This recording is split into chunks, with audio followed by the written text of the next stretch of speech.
Բարև ձեզ, Եվրոմեդիա 24-ի տաղավարում այսօր զրուցելու եմ Հայաքվե ազգային քաղաքացիական նախաձեռնության անդամ միջազգային ագետ Մենուա Սողոմոնյանի հետ։ Բարև ձեզ, պարոն Սողոմոնյան։ Բարև ձեզ։ Պարոն Սողոմոնյան, երեք դուք մի խումբ քաղաքացիների հետ Կարմիր խաչի գրասենյակի դիմաց էիք, պահանջում էիք գերիների հետ վերադարձ, պահանջում էիք, որպեսզի նրանց համար նորմալ մարդկային պայմաններ ապահովեն, չխոշտանգվեն, եւ դրան զուգահեռ իշխանամերձ շրջանակներից, օրինակ Արտակ Զեյնալյանից, նախկին արդարադատության նախարար, կարծիք է հնչում, որ Բաքվում նրանց պայմանները բարելավվել են, հա, գերիների պահման պայմանները։ Ձեր կարծիքով նման հայտարարությունները այս ֆոնին, երբ որ մարդիկ ամեն օր փորձում են ինչ-որ նոր բանի հասնել, հա, գերիների հետ կապված, ինչի համար են նման հայտարարություններ արվում պրո-ադրբեջանական։ Անկեղծ ասած հարցի հասցեատերը երևի թե ավելի շատ Արմանը Արտակը կլիներ Զեյնալյան, ինչի համար են այսպիսի բաներ ասում, արդյոք ինքը հարց է առաջանում, արդյոք ինքը կապի մեջ է Բաքվի վարչակազմի հետ, իրեն այդպես ներքին ալիքներով, հա, ներքին կանալներով այսպես ասած տեղեկացնում են, հա, որ պատանդարված անձանց վիճակը լավ է, էականորեն բարելավվել է, որտեղից իրեն այդ ինֆորմացիան, երբ որ մարդիկ իրենց ընտանիքների հետ կապի միջոցով դրա մասին չեն խոսում, ընդհակառակը մենք տեսնում ենք Բակո Սահակյանի վիճակը, մենք տեսնում ենք հատկապես Ռուբեն Վարդանյանի վիճակը, ինչի մասին է խոսքը, պարզապես քանի որ այսօր օրակարգի թիվ 1 հարցերից մեկն է դա, եւ շատ բնական է, որ այդպես է, օրակարգի այդ թիվ 1 հարցը ուզում են իրենց վրա սևեռել, որովհետեւ հենց երեկ էլ խորհրդարանը կարծես հետաձգեց իրենց այդ պսևդո նախագիծը, հա, Եվրամիություն մտնելու վերաբերյալ այդ կատակը, այսպես։ Ներքաղաքական օրակարգի թեմատիկայով կարծում եմ այդպես պայմանավորված։ Հիշեք, որ Ալեն Սիմոնյանն ասում էր Մարդու իրավունքների պաշտպանի զեկույցի վերաբերյալ, ասում էր դա ֆանտաստիկ ֆիլմի կադրեր են, թե ինչպես են այնտեղ վարվում մեր գերիների հետ։ Հիմա նույնը երևի թե Արտակ Զեյնալյանի մասով է, փորձում է ցույց տալ, որ Ադրբեջանում ինչ որ բարյասական վերաբերմունք կա գերիների վերաբերյալ։ Դե սա արդարացնում է իրենց անգործությունը։ Իրենց անգործություն ասած միտումնավոր անգործությունն արդարացնելու համար է։ Շատ պարզ երևում է, որ Նիկոլ Փաշինյանի, Ալեն Սիմոնյանի համար եւ նրանց սատելիտ այդ ուժերի համար այս մարդիկ Արցախի ռազմաքաղաքական ղեկավարությունը եւ մասնավորապես Ռուբեն Վարդանյանը քաղաքական հակառակորդներ են։ Նրանք այս մարդկանց դիտարկում են որպես քաղաքական հակառակորդներ։ Դրա համար մատները մատներին չեն խփում, այդ մարդկանց հետ կապված նրանց դրությունը թեթևացնելու, նրանց ազատ արձակելու որպես պետություն միջոցներ ձեռնարկելու ուղղությամբ ոչ մի քայլ չեն անում։ Իսկ այդ քայլերի մասին խոսում են, չէ՞, այսօր էլ Ռուբեն Վարդանյանի ընտանիքի փաստաբանը այդ որոշ քայլերի մասին հուշեց։ Այդ մեծ հայտնագործությունները, այդ քայլերը, ասենք ԵԱՀԿ-ի ժողովրդավարական ինստիտուտների գրասենյակը եւ մարդու իրավունքների գրասենյակի կողմից այդ մոնիտորինգային միսիան, օրինակ, որպես որ գործիք միջազգային իրավական գործիքի մասին նշվեց առաջին անգամ ենք հա իմանում այդ մասին նորություններ դա օրինակ քանի այդպիսի դեպքեր է չէ եղել Նավալնիի հետ կապված է դեպք եղել ուկրաինացի անունը չեմ հիշում կարծեմ Սավչենկո էր Աննա Սավչենկո այդպիսի մի աննազգանուն էր այդ կնոջ հետ կապված է եղել Թուրքիայում քաղբանտարկյալների հետ կապված է եղել Սերբիայում մի խոսքով մի շարք դեպքեր են եղել որ օրինակ ասենք հենց այդ նույն մենակ այդ մի գործիքակազմը աշխատել է որոշ դեպքերում արդյունավետ, որոշ դեպքերում ոչ այնքան արդյունավետ, բայց համենայն դեպս մենք չենք տեսել, որ Հայաստանի Հանրապետության ղեկավարությունը այդպիսի քայլի գնացած լինի։ Այսինքն ոչինչ չեն անում ձեզ։ Ոչինչ չեն անում, բացարձակ ոչինչ չեն անում։ Եկեք մենք մի հատ նայենք Նիկոլ Փաշինյանի օրակարգը։ Եկեք հերթով նայենք նրա Facebook-յան էջը, որտեղ որ նա ցույց է տալիս, հա, կամ H1-ի լուրերը, այսինքն որտեղով որ ասենք նա երևում է նրա գործունեությունը երևում, եկեք մոնիտորինգ անենք, տեսնենք նա իր ռեժիմի մեջ, իր օրվա ժամանակի մեջ ինչ մաս է հատկացնում այս գործին, ոչ մի, բացարձակ, խոսում է այս մասին, նա կարեկցանք, ինչ որ վրթով մունք, հայտարարություն արել է, որ այս մարդիկ քաղբանտարկյալներ են, որ այս մարդկանց վիճակը վատ է, որ պետք է ազատ արձակել, որ խաղաղությունը Ադրբեջանի հետ կախված է նաև այս մարդկանց ազատ չարձակելու հանգամանքից։ Դուք ասենք, ես օրինակ ինձ չեմ կարողանում պատկերացնել։ Ես որպես քաղաքացի ու ինձ նման քաղաքացիները ոնց կարող են ասել, դե լավ, եկեք Ադրբեջանի հետ հաշտություն կնքենք, եկեք խաղաղություն կնքենք։ Այսօրվանից մենք պայմանավորվում ենք, որ Ադրբեջանը մեզ թշնամի չի, բայց այդ մարդիկ որպես ահաբեկիչներ, որպես հանցագործներ դատվում են տարբեր բաներով, տարբեր ժամկետներով դատվում են, դատապարտվում են։ Աստված մի արած, ասենք մահանում են այնտեղ բանտեր։ Ոնց ենք մենք ասելու, հա, մենք հաշտվում ենք։ Որևէ հայտարարություն չկա այդ մասին, որևէ մտահոգության խոսք չկա, որևէ հեռախոսազանգ չկա, ոչ դեպի Բրյուսել, ոչ դեպի Լոնդոն, ոչ դեպի Վաշինգտոն, ոչ դեպի Մոսկվա, ոչ դեպի Թեհրան, ոչ մեկին չի զանգում, ասի օգնեք, ճնշում գործադրեք։ Տարբեր երկրների լոբիստական կառույցներ, Վաշինգտոնում լոբիստական հնարավորություններ կան, այդ գործիքները չեն աշխատեցնում, միջազգային իրավական գործիքները, այսօր քաղաքացիական նախաձեռնությունները, քաղաքացիական հասարակության անդամներն են կռիվ տալիս։ Հիմա մենք խոսում ենք, այս ընթացքում, հա, մարդիկ դիմում են Շվեյցարիայի դեսպանատանը, որպեսզի Շվեյցարիան որպես չեզոք երկիր, այդ համապատասխան գործիքակազմը կիրառի, հյուպատոսական այդ միջնորդության գործիքակազմով փորձի ինչ-որ պաշտպանության տակ առնի մարդկանց, որոնց այնտեղ ենթարկում են ֆիզիկական եւ հոգեբանական կտանքների, տանջանքների են ենթարկում։ Ոչ մի կերպ չի երևում եւ դա միտումնավոր անգործություն է, դա ցույց է տալիս, որ Բաքվում պահվող պատանդները, պետք է բառը ճիշտ օգտագործենք, նրանք գերի չեն։ Նրանք պատանդներ են, որովհետև պատանդին պահում են ինչ-որ գնի դիմաց, ինչ-որ բանի դիմաց Հայաստանի կողմից վճարվելիք։ Այս մարդկանց ազատ արձակման ուղղությամբ որևէ քայլ չի կատարվում եւ դա միտումնավոր է, որովհետև դիտում են որպես քաղաքական հակառակորդներ նրանց։ Այսօր Նիկոլ Փաշինյանը հոդված է հրապարակել, որը հետեւյալ կերպ է վերնագրել, որ Հայաստանի բոլոր ճանապարհները բաց են Ադրբեջանի համար։ Հոդվածում ինքը ասում է, որ կա SSS ճանապարհները կան, SSS ճանապարհները կարող են կառուցել, այսինչ ենթակառուցվածքներով հագեցնել, որ ադրբեջանցիները երբ ուզեն Հայաստանով անցնեն դեպի Նախիջևան եւ Թուրքիա։ Եվ իր հոդվածում ինքը զարմանում է, թե ինչու է Ադրբեջանի կողմից մերժվում այս առաջարկները։ Ձեր գնահատմամբ ինչու է Ադրբեջանը մերժում Նիկոլ Փաշինյանի այս լավ առաջարկները, որոնք ուղղվում են Ադրբեջանին։ Շատ པարզ բացատրություն ունի, որ եթե կարելի է ստանալ շատ ավելին, ապա ինչու օգտվել դրանից։ Ադրբեջանը, որովհետև արտատերիտորիալ սկզբունքներով միջանցք է պահանջում։ Եթե նա գնա Փաշինյանի առաջարկին, դա կնշանակի, որ կհրաժարվի միջանցքի գաղափարից, բայց այդ միջանցքի թեման միայն Ադրբեջանինը չէ, Թուրքիան է ավելի շատ այդ միջանցքի հարցում շահառու, թյուրքական պետությունների կազմակերպության հետ, հա, ունենալու ցամաքային շփման ճանապարհ եւ նրանց պահանջը միջանցքի արտատարածքային էքստերիտորիալ հիմունքներով միջանցքի մեջ է եւ մենք ինչ ենք տեսնում ենք որ Ադրբեջանի կողմից չկա համապատասխան համանման գոնե առաջարկ, չէ՞ որ դուք էլ կարող եք մեր տարածքով անցնել, ասենք Արաքսից դեպի Մեղրի գնալ Նախիջևանով, օրինակ, հա, եւ Նիկոլ Փաշինյանը այս հայտարարությունները նաև անում է իբր թե նրա համար, որ ցույց տա, որ հնարավորինս ինքը կազուսբելի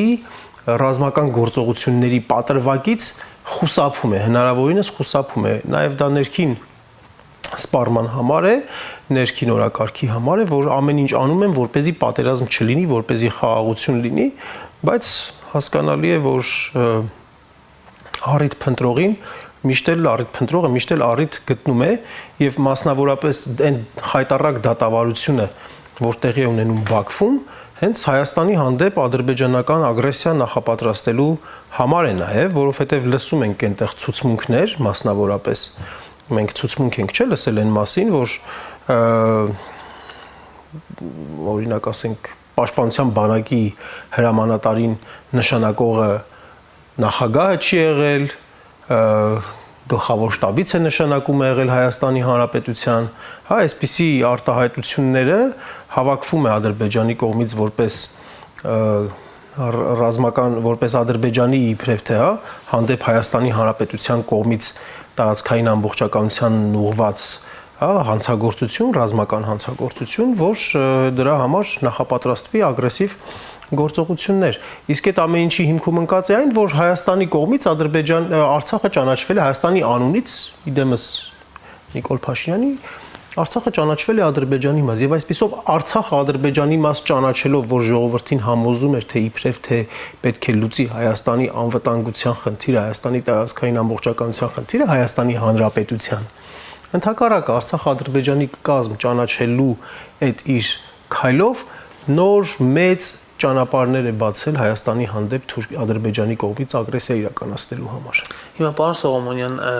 Նիկոլ Փաշինյանի հոդվածը արդյոք չի ապացուցում այն հանգամանքը, որ Նիկոլ Փաշինյանը չի ուզում միջանցք տրամադրել Ադրբեջանին։ Հանդիմության կողմից նման մեղադրանքներ կան, որ Նիկոլ Փաշինյանը խոստացել է միջանցք եւ դա պետք է տա։ Այսինքն այս հոդվածով մենք այդ կասկածները չենք ցրում, որ Նիկոլ Փաշինյանը չի խոստացել միջանցք։ Անկեղծ ասած, խոստանալ չխոստանալը ես չեմ կարող հիմք ընդունել, որ Նիկոլ Փաշինյանը, երբ որ ասում է ոչ մի պայմանավորվածություն չի եղել բանավոր կամ գրավոր, հա, էքստերիտորիալ հիմունքներով միջանցք այդ ձևակերպումը չկա, եթե խոսքը նոյեմբերի 9-ի բանի մասին է, փաստաթղթի մասին է։ Կա ապաշրջափակում կոմունիկացիոն, հա, կոմունիկացիաների ապաշրջափակում։ Մյուս կողմից Բաքվից այդ մասին հայտարարություն արվել է, Ալիևը ասել է, որ ինքը խոստացել է եւ պետք է տա եւ ոչ միայն Բաքուն։ Ուրիշ տեղերից էլ են այդպիսի արտահայտություն արել, որ խոստացել է ինչ-որ բան։ Հիմա կոռեկտ անկախ նրանից, թե ինչքան բացասական վերաբերմունք անձնապես ունեմ իր նկատմամբ, հիմա ոնց որ քաղաքականապես նույնիսկ կոռեկտ չեմ համարում դնել ասել իր ասածին հավատում եմ կամ իր ասածին չեմ հավատում։ Ամենայն դեպս խնդրի էությունը դրանում չի, եթե ինքը ասում է ես չեմ տալիս միջանցք ու դրա հետ կապված վկայակոչում է փաստաթղթեր, զուգահեռ ինքը չի բարձրացնում, բայց եթե դու ինձնից բան ես ուզում, միջանցք ես ուզում կամ չգիտեմ ինչ որ կապուղի ես ուզում, որտեղ որ քո բեռնափոխադրողը չի հանդիպելու հայ մաքսավորին կամ չի հանդիպելու հայ ոստիկանին, հա, այդ տրամաբանությամբ, բա ուր է Արցախը, ուր է Լաչինի միջանցքը, ուր են մնացած կետերը այդ նոյեմբերի 9-ի փաստաթղթի։ Այս հարցերը չի դրվում եւ այդ պարագայում ինձ համար արժեք չունի, որ ինքը այդպես կուրծքը ծեծելով ասում է թե միջանցք չկա, միջանցքի բան չկա, ոչ մի տրամաբանություն չկա այստեղ։ Բացարձակ ոչ մի արժեք չունի։ Նիկոլ Փաշինյանը խոսեց նաև նոր սահմանադրության մասին իր նոր գաղափարախոսության կոնտեքստում, եթե դրվի հանրաքվեն նոր սահմանադրություն ընդունելու, հնարավոր է հայաքվեն ստանձնի ոչի ճակատի ստեղծումը եւ ընդհանրապես եթե դրվի այդ հանրաքվեն ինչպիսի ելք է կանխատեսում։ Մեր նպատակն է որպեսզի հարցը դրան չհասնի։ Հայաքվեն իրեն ավելի շատ կտեսնի այդ գործընթացի մեջ, որպեսզի հարցը չհասնի դրան։ Խնդիրը չհասնի իր այսպես կոչված այդ ցնդաբանությունների հիման վրա սահմանադրության եւ անկախության հռչակագրի չեղարկման։ Հայաքվե նախաձեռնությունը որպես օրենսդրական ինքը ստեղծվել է անկախության հռչակագիրը պաշտպանելու համար։ Եվ անկախության հռչակագրով ֆիքսված արժեքները պաշտպանելու համար մենք այդ նախաձեռնությունը ստեղծեցինք։ Հետևաբար մենք անելու ենք ամեն ինչ, որպեսզի հարցը դրան չհասնի, ինչքան որ մեր ուժերը, մեր հնարավորությունները կբավականացնեն եւ հարցումները եւ մեր շփումը ժողովրդի հետ ցույց է տալիս, որ շատ բացասական է տրամադրված ժողովուրդը այդ հարցում սահմանադրության փոփոխություն Նիկոլ Փաշինյանի միջոցով Անկարայի եւ Բաքվի կողմից հայ ժողովրդին ինչ որ բան թելադրելով, որովհետեւ դա է այդ իր այսպես կոչված գաղափարախոսություն կոչվածը, որը որ բառակույտ է պարզապես անհասկանալի, այդպես իրար գլխի թափված գաղափարախոսություն բառը այդ տերմինը ստեղծող մարդիկ հիմա երևի մեռած տեղերը մի քանի անգամ այսպես շուռ են եկել, հա, այս ինչա ասում որպես գաղափարախոսություն։ Պետք է թույլ չտանք, որ գործը հասնի անգամ սահմանադրական փոփոխությունների օրակարգին։ Չի կարելի անգամ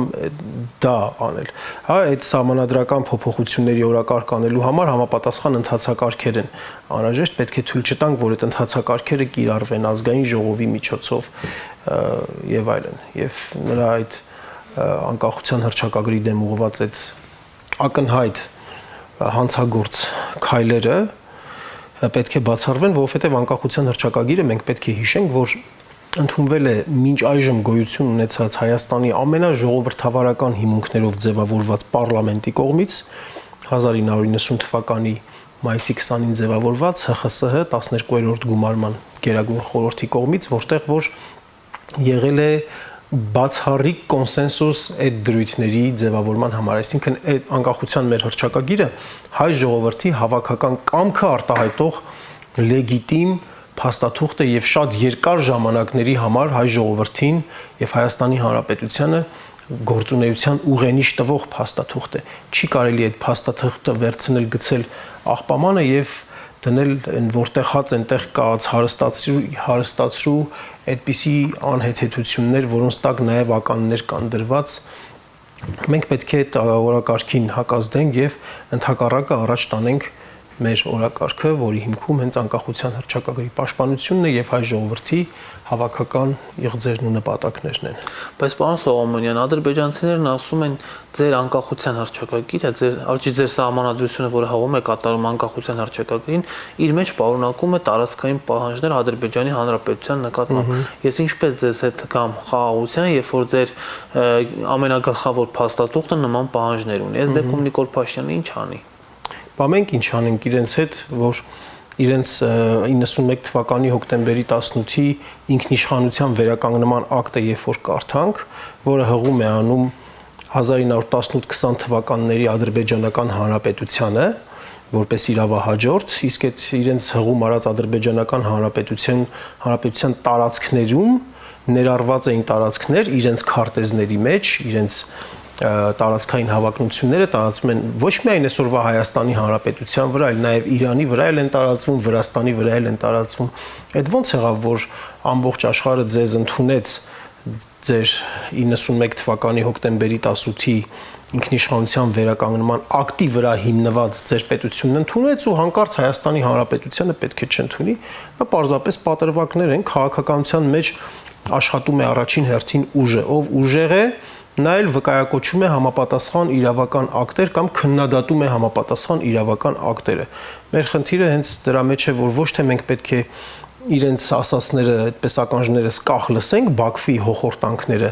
ականջներս կախ լսենք, ասենք դե բերեք ցլերին չջղայնացնենք, մեր կարմիր շորերը փոխենք։ Այս ճանապարհով մենք ֆիզիկական մեր գոյությունը, ֆիզիկական գոյությունը վտանգի տակ կարող է լինել, կարող է դրվել եւ այդպես էլ կա, իրականում այդպես էլ կա։ Տեղի ունեցավ Զելենսկի-Թրամփ հանդիպումը, շատ տարօրինակ այսպես հանդիպում էր, մինչ այժմ միջազգային քննարկման առարկա է նույնիսկ։ Տեսակ ինչպես էր Թրամփը խոսում Զելենսկու հետ, ինչ կարգավիճակով էր նա այնտեղ նստած։ Այս ամենից ինչ եզրահանգում պետք է անենք, հա, եթե փորձենք դասեր քաղել այս հանդիպումից, որոնք են դրանք։ Շատ լավ հարցի ձևը շատ լավն էր, ինչ առումով, որ միջազգային հարաբերությունների տեսության մեջ մի հատ շատ լավ այսպիսի ասացվածքի նման կանոն գոյություն ունի։ Ասում է, երբ որ պետության արտաքին քաղաքականությունը որոշվում է եւ վարվում է այնպես, որը չի համապատասխանում միջազգային համակարգի իրողություններին, համակարգը պատժում է պետություններին։ Այդ ամենը, որ մենք տեսանք, այդ պատժի արարներից մեկն էր, այդ պատժի առավել այդպես դեմոնստրատիվ կողմերից մեկն էր, բայց այդ պատիժը մենք տեսնում ենք ոչ միայն Զելենսկիի այդ բարոյական ապտակներով սպիտակ տանը, այդ պատիժը մենք տեսնում ենք, որ Ուկրաինայի պես գյոզալ երկիր է, այսպես ասենք, հա, մեծ երկիր է եւ ծաղկուն երկիր է, այսօր ինչի է վերածվել, ով էր ձեզ խնդրում, օրինակ, հա, ասենք գնալ ՆԱՏՕ մտնել, հայտ ներկայացնել ՆԱՏՕ-ի հանուն նրա, որ ասենք դա մեր ինքնիշխան կամքն է եւ մենք գնում ենք անել, դրա համար եմ ասում։ Միջազգային համակարգը իրենից ներկայացնում է առաջին հերթին ուժերի փոխդասավորություն, ով ինչ ուժով է ներկայացված եւ ինչ որ մի բան անում է, երբ որ պետությունը, ինքը պետք է հաշվի նստի այդ ուժերի փոխդասավորության հետ, ով է այս տարածաշրջանում ուժեղը, ով է այս տարածաշրջանում իր շահերի համար կյանքի ու մահվան կռիվ տալու ունակ երկիրը, այսպիսի բաները պետք է հաշվի առնել, նոր ինչ որ մի հատ քայլ կատարել։ Այդպիսի պատիժ մենք էլ ստացանք, կորցրեցինք ամբողջ Արցախը։ Հա, եւ դասը հենց դա է, որ պետք է կարողանալ ճիշտ հասկանալ ինչ է կատարվում միջազգային քաղաքականության մեջ, ինչպես է դասավորվում միջազգային իրադրությունը։ Իսկ ինչ է տեղի ունենում այսօրվա քայլերը Թրամփի ադմինիստրացիայի որպես աշխարհի հզորագույն տերություններից մեկի, հա, եւ դեռևս թիվ 1 տերության կողմից հետեւյալն է, որ Թրամփի վարչակազմը կարծես թե հաշտվել է, որ միջազգային քաղաքականությունը, միջազգային համակարգը բազմաբևեռ է։ Եվ այն մեթոդաբանությամբ, այն գործիքակազմով, որ մինչև այս պահը Ամերիկայի Միացյալ Նահանգները պայքարում էր ԱՄՆ-ի գերիշխանությունը պահպանելու համար, նեոլիբերալ, ուրեմն աշխարհակարգի դոկտրինայով։ Այս մարդիկ հասկացան, որ այդ դոկտրինայով, որ հնարավորինս շատ պետություններ դեմոկրատացնելով մենք կունենանք ավելի խաղաղ աշխարհ եւ ավելի այդպես Ամերիկայի Միացյալ Նահանգների գերիշխանությամբ աշխարհ, հասկացան, որ այդ մեթոդաբանությունը, այդ դոկտրինան չի աշխատում եւ Թրամփի վարչակազմն էլ նաեւ առանձնահատուկ է նրանով, որ ոչ միայն ավելի ռեալիստորեն է նայում աշխարհին, ոչ միայն հասկանում է, որ Ամերիկայի Միացյալ Նահանգները չի կարող միաժամանակ մի քանի ճակատներում հավասար չափով ռեսուրս ներդնել, հատկապես տեսնելով, որ Չինաստանն է աճում, Չինաստանի իր մրցակից աճող տնտեսություն ունեցող երկիրը Չինաստանն է, եւ իր մտահոգությունը դեպի այն կողմ է, հա, որովհետև բիզնեսի երկիր է Ամերիկայի Միացյալ Նահանգները եւ Ամերիկայի Միացյալ Նահանգների թե ներքին եւ թե արտաքին քաղաքականության վրա բիզնես շահերը շատ մեծ ազդեցություն են ունենում։ Եվ հենց այդ բիզնես շահերի հանգամանքով է պայմանավորված, երբ որ մենք լսում ենք, որ ինչքան հաճախ է Ամերիկայի Միացյալ Նահանգների այսօրվա արտաքին քաղաքական խոսույթի մեջ հազվագյուտ մետաղներ բառը երևում, որովհետև այդ մարդիկ հասկանում են եւ այդ բիզնեսմենները հասկանում են, որ միջազգային քաղաքատնտեսության էությունը հիմա այնպիսին է, դրա դինամիկան հիմա այնպիսին է, որ պետք է զարգ տալ հենց արդյունաբերությանը տնտեսության մեջ, տնտեսությունը բաղկացած է եւ արդյունաբերությունից, եւ գյուղատնտեսությունից, եւ ծառայություններից, բայց մարդիկ հասկանում են, որ ծառայությունները որպես այդպիսին, հա, իրենք կարեւոր են, բայց իրենք փուչիկի էֆեկտ կարող են ունենալ, ինչ որ կարող է ծառայությունների սեկտորը ուռել ու հանկարծ տրաքել։ Իսկ արդյունաբերական սեկտորը ինքը չափելի է, ինքը շոշափելի է, եւ այդ հազվագյուտ մետաղների հանքավայրերին տիրանալու Ամերիկայի Միացյալ Նահանգների այդ քաղաքականությունը հենց այսպես կոչված business minded արտաքին քաղաքականություն է, ինչը իրականացնելու համար Թրամփը այսօր Ռուսաստանի հետ գնում է հարաբերությունների կարգավորման։ Եվ սա պետք է հասկանալ, այս հանգամանքը ինչ հնարավորություններ է մեզ տալիս կամ ինչն է փոխում։ Այս հանգամանքը Թուրքիայի նշանակությունը, որը որ մինչև հիմա բարձր էր Թուրքիայի եւ Ռուսաստանի նշանակությունը Ռուսաստանի համար, քանի որ արևմուտքը նրա դեմ սանկցիաներ էր կիրառում, այժմ այդ նշանակությունը թուլանալու միտում ունի եւ ռուս-թուրքական հարաբերությունները համագործակցայինից մրցակցայինի անցնելու միտում ունեն։ Ազգային պետական շահերով առաջնորդվողի համար, առաջնորդվող պետության համար, սա պետք է որոշակի ազդակներ տա գոնե փոխել ռետորաբանությունը, փոխել արտաքին քաղաքական այն կործանարար գիծը, որը որ կա, բայց իրենցից մենք չենք ակնկալում դա, որովհետև իրենք ամբողջ աշխարհի համար ռուսերեն ասած նիրուկապաժատնի են դարձել եւ իրենք փորձում են ամեն գնով